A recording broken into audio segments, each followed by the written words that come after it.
Oliver Scotty sintió que algo andaba mal cuando vio aquel coche negro estacionarse no muy lejos de su tienda de abarrotes.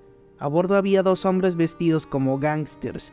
Llevaban cada quien una gabardina oscura que les daba el aire de un villano de película y también sombreros de fieltro que les cubrían bien el rostro. Posiblemente solo era paranoia suya, como usualmente sucedía, aunque no estaba seguro. Mantenían la mirada fija en el edificio donde se encontraban las instalaciones de aceite de oliva Genco Pura, la empresa del viejo Genco Abadando y su socio, el conocidísimo Vito Corleone, a quien muchos se referían como Don Corleone o como Padrino.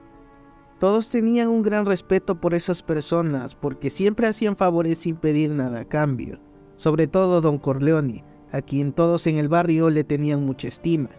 Podrías estar al borde de la quiebra o en un aprieto de vida o muerte. No importaba la situación, Don Corleone siempre estaba dispuesto a ayudar sin pedir nada a cambio.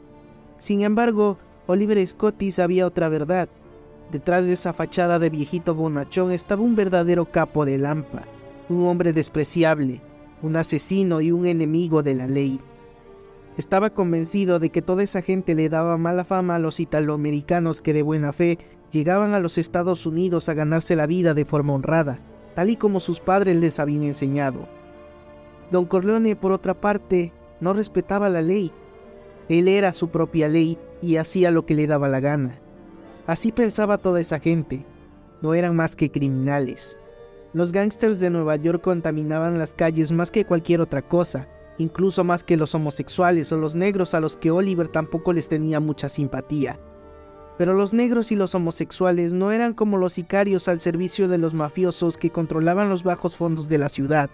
A ellos en especial les tenía asco por la forma en que despilfarraban dinero y se paseaban en sus lujosos autos vestidos con ropa de seda y su pelo engominado. Siempre llevaban una mujer exuberante a su lado y un arma en el cinturón, sombrero de fieltro o incluso un enorme fajo de billetes.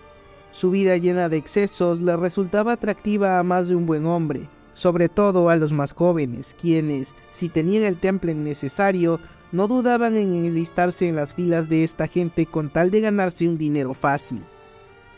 No había que hacer mucho, era cosa de ser un tipo duro, golpear y jalar el gatillo.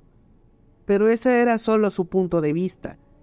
Aquella era la imagen que el señor Scotty tenía de los jefes de Lampa. Todo eso lo sabía por los diarios y las noticias de la radio. Eran gente sin escrúpulos, animales. Y aunque Scotty le tenía un enorme desprecio a estas personas, se limitaba a permanecer cabizbajo y no decir nada. Estaba consciente de que si abría la boca y le faltaba el respeto a alguna de esas personas, era hombre muerto. Terminaría dentro del maletero de un coche, en el fondo del río Hudson con unas rocas amarradas a sus talones, o quizá en un callejón oscuro con un par de tiros en la cabeza. Y eso sí le iba bien. Había escuchado historias peores relacionadas a sicarios al servicio de las familias, como por ejemplo las hazañas del infame matón de Don Corleone, un sujeto con aspecto de gorila y con la fuerza de un oso. Luca Brasi en alguna ocasión llegó a romperle las piernas a uno de sus vecinos usando solamente sus manos. No estaba seguro de cómo lo había conseguido, pero la historia era real. Incluso estaba enterado de cómo había asesinado a un bebé arrojándolo a un horno o de cómo se había deshecho del cuerpo de una de sus amantes al disolver sus restos en tanques de ácido. Tenía especial miedo de que su hijo Fabio terminara en las calles y se juntara con personas de esa clase. El muchacho apenas tenía 11 años. Mientras Oliver lo miraba como un niño, otros en el barrio ya lo divisaban como un hombre. Era alto y de piel bronceada por el trabajo en la tienda de su padre, donde acarreaba canastos y cajas llenas de mercancía. Sus músculos comenzaban a hacerse visibles, y la silueta del niño que había sido estaba quedando atrás, tanto que incluso las chicas ya comenzaban a notarlo. Sin embargo, era alguien tranquilo, y a pesar de su aspecto rudo, lo más seguro es que si Fabio se topaba con una pelea, era seguro que terminaría perdiéndola, con un hueso roto o tal vez en el hospital. Oliver Scotty era un buen padre, o al menos eso pensaba. Luego de que Fabio regresaba de la escuela y hacía sus deberes, el muchacho estaba obligado a presentarse en la tienda para ayudar en todo lo que se ofreciera. Tenía prohibido salir con amigos, o incluso con chicas, al menos hasta que tuvieran la mayoría de edad y fuera un adulto responsable que se guiaba por las normas de la sociedad y los valores que sus padres le habían inculcado. Pero el hecho liso y llano es que Fabio estaba harto. Naturalmente no decía nada. No solamente rompería el corazón de su familia, sino que también haría que estos apretaran más la correa. En la escuela ya tenía una novia. Era una chica napolitana llamada Victoria, con la que tenía serias intenciones de casarse una vez que tuvieran la edad suficiente. Él estaba seguro de que, una vez que fuera mayor de edad, podría abandonar sus estudios sin problemas y huir de casa para trabajar y mantener a su mujer. Ella estaba de acuerdo con ello, pero eran jóvenes y tenían las hormonas hirviendo. Ambos eran sexualmente activos y era solo cuestión de tiempo para que metieran la pata. Si el viejo Scotty se enteraba de aquello, pensaba Fabio, su destino seguramente sería una paliza. Aquella tarde estaba tranquila y no había mucha clientela. Hacía frío, eso sí. Las fechas decembrinas estaban ya próximas y todos estaban haciendo sus compras de Navidad. No había buen tiempo para vender fruta. Claro que la fruta y la clientela tampoco le preocupaba tanto entonces. Lo que lo tenía nervioso era el auto que estaba estacionado en la esquina con aquellos dos hombres a bordo. Pensó por un momento en llamar a la policía, pero decidió contenerse. Quizá estaba exagerando. Dadas las 6 en punto, Freddy Corleone salió del edificio de Genco Pura y se aproximó al Packard Clipper 1945 que estaba estacionado enfrente. Se metió al interior del vehículo y estuvo dentro por unos minutos sin hacer nada.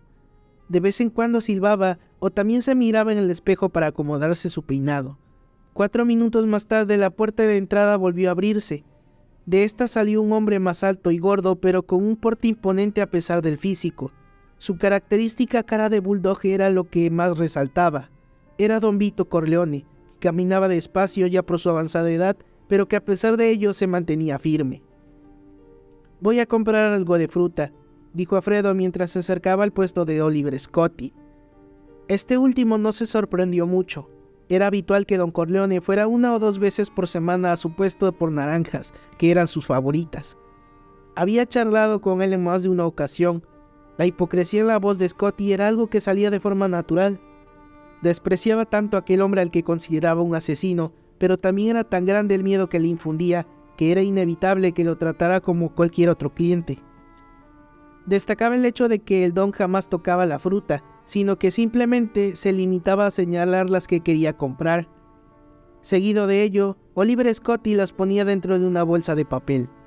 Aquel día, sin embargo, sus mayores miedos se hicieron realidad. «¡Oh no!», exclamó cuando vio que Don Corleone arrojó el dinero al piso y salió corriendo del puesto. No reparó en que el don tiró también varias cajas con mercancía, o en que más tarde incluso arrojó por el aire la bolsa con las naranjas que había comprado. Lo primero que Scotty vio fue a los hombres que venían corriendo por la calle con pistolas en mano. No tardó en reconocerlos. Eran los mismos que habían estado esperando a bordo del auto al doblar la calle. En ese momento pensó que no solamente Don Corleone estaba acabado, sino también él. Lo más seguro es que las balas inundaran toda la calle y habría varios heridos y muertos. Al poco tiempo esto se comprobó que no era cierto. Los hombres se limitaron a rodear a Don Corleone y empezaron a disparar repetidas veces. Scotty se echó al suelo y se cubrió los oídos con ambas manos. Empezó a llorar presa del miedo y pensó en su familia.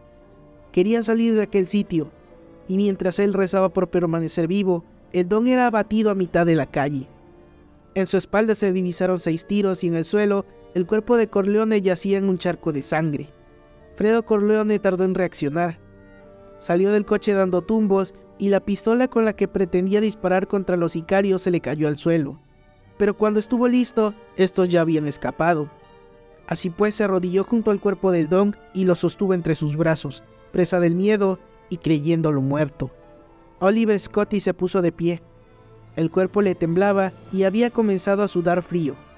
La gente se empezó a amontonar alrededor de Fredo y su padre. Ahora más que nunca, Scotty tenía más miedo de vivir en aquella ciudad. Sabía de sobra de que el atentado contra un jefe de Lampa era el aviso de una gran guerra que se aproximaba y de que mucha sangre iba a correr por las calles. Se puso de pie, atónito. Caminó entonces hasta donde se encontraba el don y lo miró. Su hijo lo sostenía, llorando. Pensó en Fabio. Si no hubiera tenido tanta suerte, posiblemente el señor Scotty protagonizaría una escena similar. Su mirada, cristalina y asustada, se perdió en una de las naranjas que aún rodaba por la acera.